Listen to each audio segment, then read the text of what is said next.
Assalamualaikum warahmatullahi wabarakatuh. Halo pemirsa cerita inspiratif dimanapun Anda berada. Salam sejahtera untuk kita semuanya.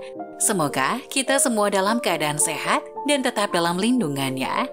Kembali lagi dengan kami di channel Cerita Inspiratif, di mana kita akan berbagi kisah-kisah inspiratif penuh makna untuk Anda simak.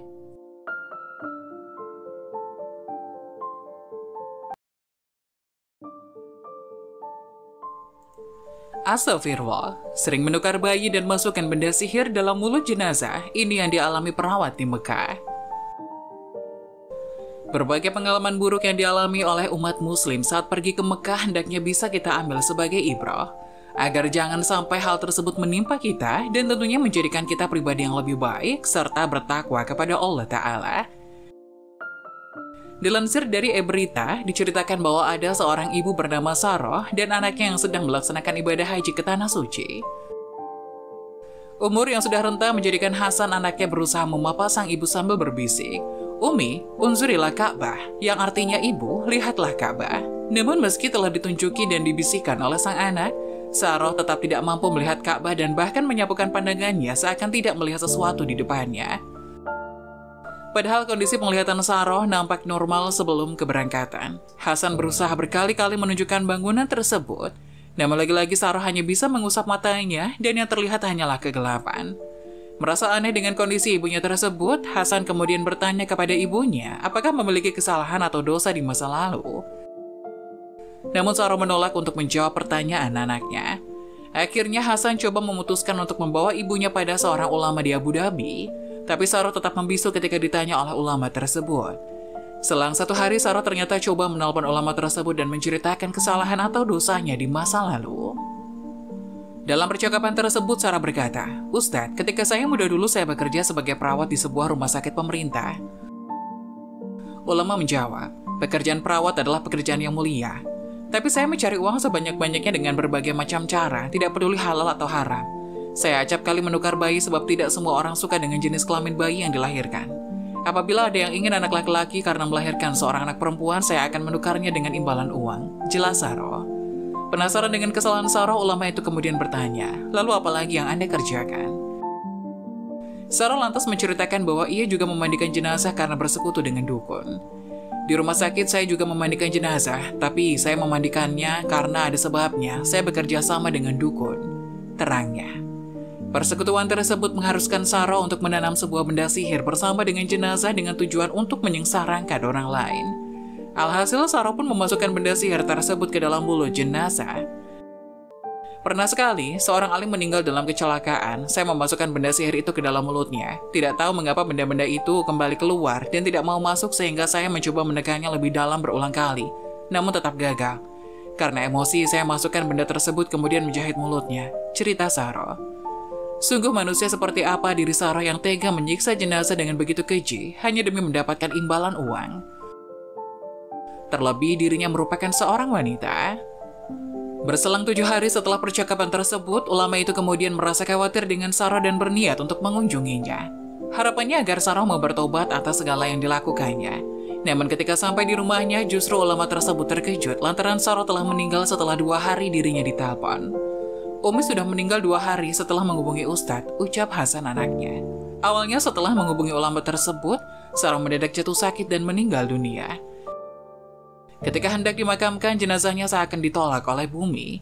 Hal ini dikarenakan setiap tanah tersebut digali, seketika itu juga tanah mendadak tertutup rapat. Keadaan tersebut terus berlanjut sehingga membuat para penggali kubur kewalahan dan menyerah.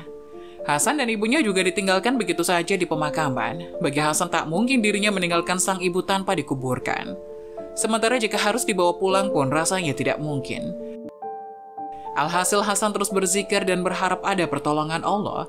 Hingga akhirnya seorang pria berjubah hitam datang mendekat seraya berkata, "Biar saya yang mengurus jenazah ibumu, kamu pulanglah."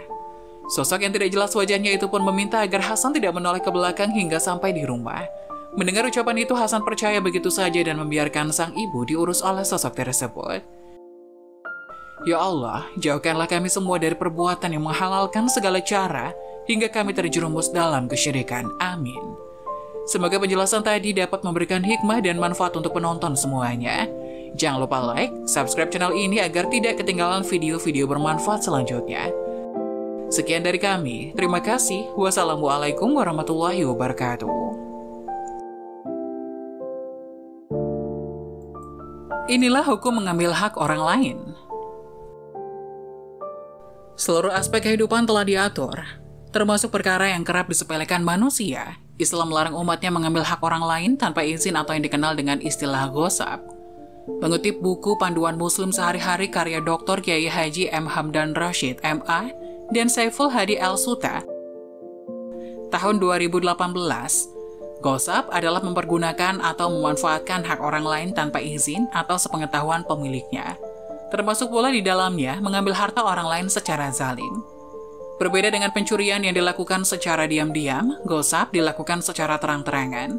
Namun keduanya sama-sama tanpa diketahui sang pemilik hak atau barang. Perihal ghosab ini juga tidak diserta-merta untuk wujud barang yang terlihat, tetapi juga bisa berupa hak kepemilikan tempat, lahan, rumah, dan sebagainya. Sebagai pengingat, sebagian harta yang dimiliki seseorang terdapat hak orang lain yang membutuhkan. Orang lain yang dimaksud adalah fakir miskin, anak yatim, dan masih banyak lagi. Berdasarkan buku Usul Fikih Hukum Ekonomi Syariah oleh Imron Rosyadi dan kawan-kawan, mengambil hak orang lain adalah haram. Allah Subhanahu wa Ta'ala berfirman dalam surat An-Nisa ayat 29, "Wahai orang-orang yang beriman, janganlah kamu saling memakan harta sesamamu dengan jalan yang batil." Quran surat An-Nisa ayat 29. Rasulullah Shallallahu Alaihi Wasallam juga melarang umatnya untuk mengambil hak orang lain tanpa izin. Bahkan Rasulullah amat membenci perbuatan tersebut. Sebagaimana dalam riwayat Bukhari, Rasulullah bersabda, Allah Subhanahu wa Ta'ala berfirman bahwasanya ada 3 jenis orang yang perang melawan mereka pada hari kiamat kelak. Mereka yang bersumpah atas nama Allah akan tetapi mengingkari, seseorang yang berjualan dengan orang bertiga akan tetapi mereka memakan uang dari harga tersebut, serta seseorang yang mempekerjakan kemudian ia tidak membayar upahnya. Alasan dilarangnya mengambil hak orang lain juga dijelaskan dalam hadis riwayat Abu Daud dan Daruqutni, bahwasanya tidaklah halal mengambil hak atau harta orang muslim, kecuali dengan kerelaan orang tersebut. Jika seseorang berani mengambil hak orang lain, orang tersebut sangatlah merugi. Pasalnya ia bukan hanya mendapatkan siksa di dunia, melainkan juga siksa akhirat yang sudah menanti. Sesuai firman Allah Subhanahu wa Ta'ala dalam surat Al-Baqarah ayat 188, dijelaskan bahwa dan janganlah kamu makan harta di antara kamu dengan jalan yang batil. Dan janganlah kamu menyuap dengan harta itu kepada para hakim, dengan maksud agar kamu dapat memakan sebagian harta orang lain itu dengan jalan dosa, padahal kamu mengetahui. Terkait larangan ini dalam hadis riwayat Muslim dijelaskan bahwasanya Rasulullah Shallallahu Alaihi Wasallam bersabda, siapapun yang mengambil hak orang muslim dengan sumpahnya, Allah menentukan neraka baginya, lalu mengharapkan surga baginya. Ada lelaki yang bertanya kepada Nabi Shallallahu Alaihi Wasallam, walaupun hal tersebut adalah hal yang sangat sederhana, wahai Rasulullah. Kemudian Nabi Muhammad Shallallahu Alaihi Wasallam menjawab, walaupun itu sebatang kayu syiwa dari pohon ara.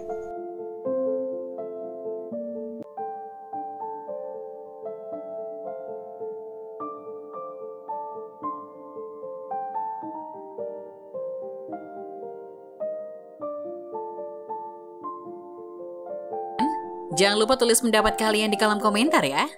Wassalamualaikum warahmatullahi wabarakatuh.